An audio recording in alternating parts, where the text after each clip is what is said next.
Monologue with Dr. Law. This morning I was reading scripture and it hit me like a brick. I've spent my whole life asking, what's my calling? What does God want me to do? And as I said it out loud, I realized that maybe that question has been backwards all along.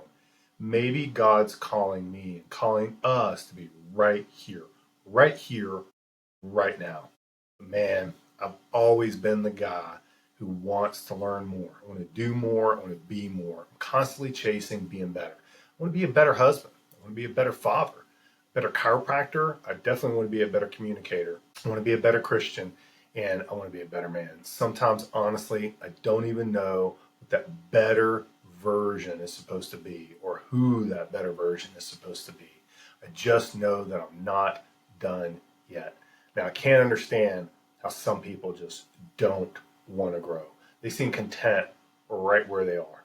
Maybe that's peace for them, but for me, that's definitely a restlessness. Now, maybe that's how God wired me. I'm always searching and always refining.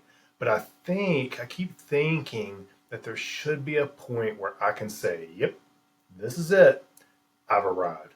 This is what God wanted me to do. But I've never really felt that.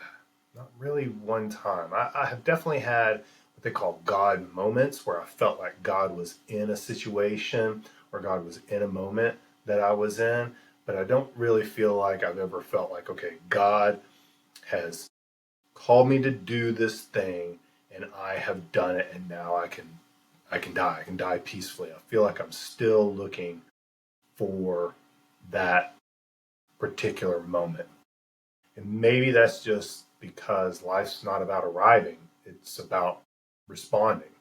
I see, I've done a lot of things chasing money, right? Real estate, side gigs, nutritional programs. But when I strip it all down, everything I've ever built or even tried to build has always circled back to one thing: chiropractic musculoskeletal care.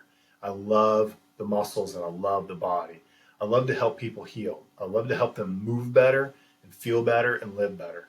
That's my base. I know where my base is now, and that's the gift that God has given me. He's given me this base that I can always fall back on. That I'm really confident in what I'm doing.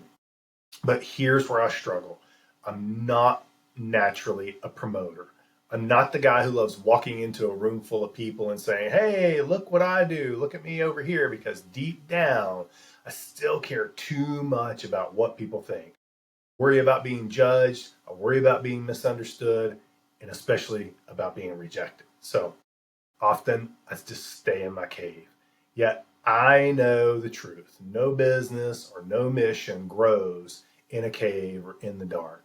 You can have the best service in the world, but if you don't tell people about it, it just dies quietly. But now that I'm saying that, I realize that a seed, a seed grows in the dark. Actually, a seed changes in the dark. In the deep, dark soil, the seed changes. It transforms into something else. It's no longer a seed when it starts to sprout. And that's the only thing about being in the cave. Like, you can be a seed and sort of incubated there and in that warm soil, but there is a time that you have to transform and you have to become a sprout and you have to grow and transition to being that beautiful plant, because that one seed transforms into a beautiful plant that provides multiple seeds to create many, many more plants. So I'm learning to see promotion differently. It's not pride, it's stewardship. It's not about me, it's about letting people know that there's help available. It's an invitation, it's not self promotion. Yeah, I'm an introvert. I recharge alone. Like, I find peace in mowing the lawn, walking in the woods, or just sitting in my truck thinking. That's where I talk to God the most. Not with fancy prayers, but in those quiet, honest moments. And so maybe the calling isn't to arrive somewhere. Maybe it's to walk faithfully where you are, to keep showing up, to keep getting better, and to keep trusting that God is using your gifts, even if you can't see the full picture. So if you're like me and you're always asking, what's my calling? Well, maybe the answer is simpler than you think. Maybe it's this: be faithful where you are, do the thing you've been given to do, trust that in time, God will make the next step clear. And that's where I'm at right now, learning to do the thing and let God handle the rest. So I'm curious what your thoughts are. Please share them in the comments. Be sure to like and subscribe, and we'll keep sharing more like this. And we're developing the Pathfinders podcast, where we'll also be sharing these stories with guests. So stay tuned.